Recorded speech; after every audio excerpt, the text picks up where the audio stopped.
Hello, everybody. This is chat part three of perfection and pose. You ready? Let's get started. Your other hand was left free, and like you had your head, per ponies say before, Nightmare Moon makes work for idle hands. It had a much more important job to do. Teasing along her hind leg, your hand works its way towards her body. Your expert hands running all up over and up her leg, pressing and squeezing her marshmallow form. She likes that. Oh, darling, your hands, more please. You couldn't ignore such a plea and skip the rest of your teasing, fully intending to give her entire body the service it deserves later. Tailing your fingers down the remaining portion of her leg and making a beeline for her the tiny pink line that belongs to her perfect white coat. That hair round it was slightly sudden with her sweet droplets of desire, and the skin around it was engorged, the flesh beneath seeming to be aflame with the raw heat radiating from under her surface. Teasingly, you slowly ran the fingers along its surface from top to bottom. Rarity's body squirmed to your touch as she let out a quiet, long moan, something that would have been incredible were it not for the total silence of your uh, darkening surroundings. That was it. The moment both of you had been waiting for, and the time you spent the day dreaming of. The first position of the night, not that the last, not by a long way. A single finger slipped in effortlessly in her natural lubrication, letting you slide in and out without complaint or friction. Her internal walls were burning hot, and it surprised you that the occasionally droplet of fluids didn't slip blowing off.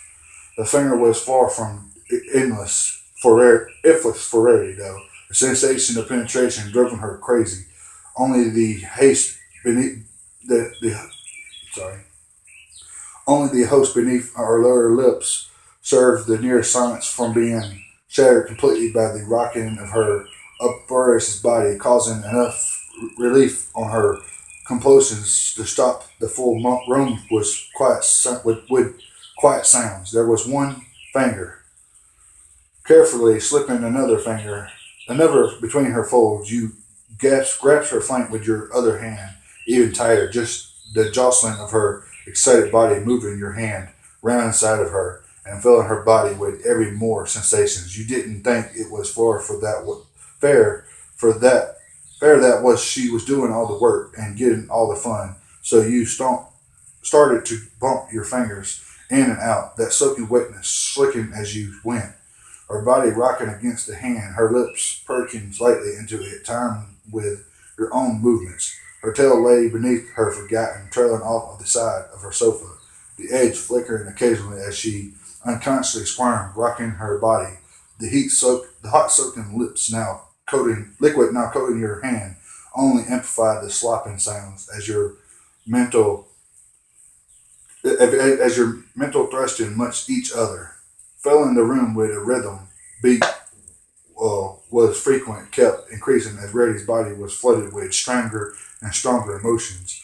The unstoppable twitching and convulsion causing through Reddy form grew stronger as she grew less resistance and her head falling apart, sending her mane flying, listen its form mid-air and covering her face and coat in a purple net. Her back arched, lifting from the seats and slamming it back down. The thick pattern of her designer furniture endlessly absorbing the powerful forces of a mare in the heights of ecstasy. Her voice rang out across the shop as the pleasure overtake her mind and body, and the convulsions grew and focused around your hand, squeezing it tight as she came, the soaking fluids escaping out into the chair below her. You withdrew your hand, and she lay there silently, breathing heavily, with a faraway look in her eyes and a happy smile on her face. That was simply incredible. It truly no wonder people pay for those gorgeous fingers of yours.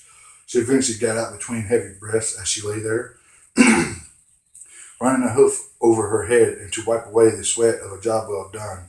Still breathing heavily, her exhausted body complained all the way as she wiggled over and pulled herself onto her stomach, squirming downwards until her hind leg rested over the side of her expensive bench, and she could brace her against the floor. We currently aren't done yet, she weakly spoke as her head rested flat on the sofa of her neck, much like the rest of her body, clearly wanting to do little more than rest. When she was done, ready lay before you, her ass pointing straight up at you, and her quivering manhoods resting at about the right level of easy access. Her head resting on a small pile of cushions, and her tail was evidently lifted, but bounding it fully over her body and revealing everything to you. Rarity's weak panting from her lay beneath before you, and you doubt she could resist even if her mind wasn't clouded with lust and her body wasn't clouded with fatigue. She responded well to your fingers earlier. Perhaps she would again. The short, sharp sounds of your sort of hard slap against around the room, following closely by a small snap of groans before Reddy would stuff her mouth with an erect pillow. Moments later, her tail wiggling as her body relayed its approval. Your other hand quickly found its home against the other side of her flank, this time moving more confidently and with a greater force. It returned. You felt a sharp pain in your chest, not from Mary's disapproval, but the wild swings of her tail turned into a dangerous whip. It had to be dealt with.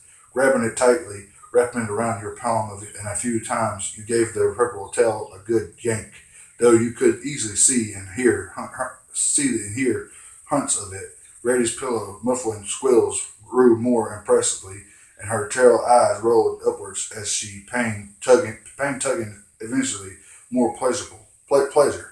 Pulling the pillow from her mouth, she shouts "Yes!" into the night, instructing you to call me a bad pony. Her mind is recklessly abandoned. Slapping her flank with your free hand, you oblige, punishing your bad little pony, before telling her exactly what her punishment was going to be. Her only response was to pull the pillow back into her mouth and use her forehooves to brace her against the chair. Moving your free hand down to guide yourself in, you press the head of your square peg against her square hole and close your eyes. Pulling her tail for a greater grip, you force yourself inside her soaking entrance, fighting against her tight hold in a raging battle to decide how easily you could enter. Several seconds later, your skin hits her coat, and the ripple of pleasure became evident through both of your bodies. Even just standing there, unmoving, you could feel the beat of her heart and the way her body moved as she took heavy breaths. You could feel the burning heat from within her body, and you could feel the dripping fluid around her entrance. Starting to thresh, your mind was overcome with sensations, the actions of Rarity's body resembling those of being fingered but amplified tenfold. Her tail yanked and pulled against your grip, almost begging to be pulled back in return, and each tug on it sent what new waves of pleasurable pain through her, and by extension your body, her back arched even more painfully than before, and her forelegs pushed out, facing herself back into you and as extremely as she could manage. Even though the dense cushion, Brady's moans began to become amplified, even though each one of your thrusts pushed her face deeper into them and muffled her, even increasing volume, moving strongly. The groans and moans began to fill the room afterwards, almost drowning out your own utterance grunts as her eyes screwed shut tight as she began to forget the world around her, even existence, lost in a world of nothing but sex and the taste of a split feathered in her mouth from the bottom hole in her expensive cushion. She didn't even care about the latter.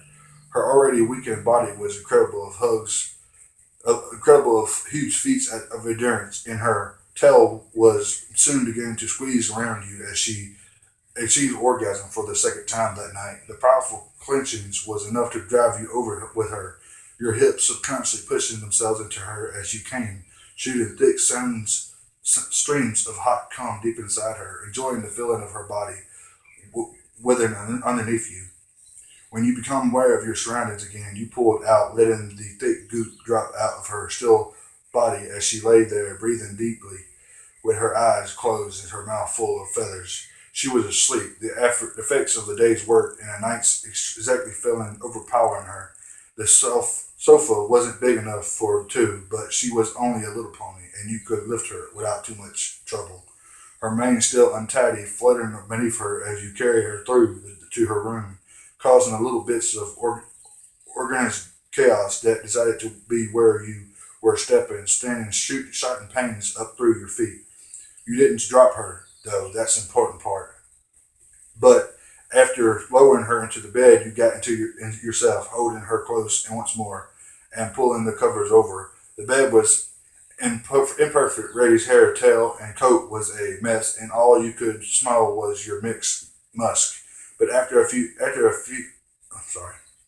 But as far as you were concerned, laying here with her in your arms was perfectly in itself. Falling asleep with her in your arms beyond perfection. Darling, you heard many hours later, almost waking you from your slumber. Darling, you heard again, very nearly shaking you awake, but not quite. The hoof shaking on your upper arm knocked you awake quite quickly, and you opened your eyes to see her, walking by strands of purple hair. Lovely, you're awake, darling. Does my mane look as bad as I think it looks? You told her it looks lovely. It wasn't a lie. The messy, frizzy mane reminded you of what it had looked like the night before, flicking around in the air as if her face controlled in pleasure. It was a lovely thought. That's nice of you, dear, but it must look simply frightful. Come on, I need to wash. Celestia, I can still smell it all over us. She pushed her cheeks, flashing red as the smell brought the memories back. She could clearly feel your boner start to push into her this time, as her face reddened further, much as you might have been hoped for a repeat of last night activities. She instantly began to jab at you with a hoof, pushing you out of bed and onto the floor, jumping over you. She landed and looked back at the mess, slightly stained bed and tattered. That needs to be clean now. She turned back around and walked out the door, this time not even bothering to give you the make stuff at home. You recovered the morning before. A few seconds passed as you lay there, cold, slightly bruised, and unsatisfied in a silence room filled of things that weren't yours. Then you heard her voice. Come on, darling. I don't have all day. We need to clean up. I simply won't have us being this dirty any longer, and I want you to use your hands again. Alright, that's the end of it, everybody. And every pony and Peggy sister and whoever else is listening. If y'all enjoy the story, and I'll have a link in there to it. Probably not right away. I'll get my site manager to do it for me. It'll be there a short time after it's uploaded. And hope y'all enjoyed. If you have any more stories you want me to read, I'll do it. I'm sorry for not the great quality and all the mess ups I did. This was a dry read, by the way. I didn't read this beforehand. I just read it straight as I was reading it. So there's a reason why I messed up a lot. There's some typos and some grammar mistakes in here as well. So that messed me up a few times. But other than that, it was a quite good story, and I had fun reading it. And if y'all have any other stories y'all want me to read, just post a link in the comments. I will not read a story unless there's a link to it, because I don't want to be looking for it for hours trying to find it. All right. Thank you for listening, watching, and everything else. And good night, everybody. Bye.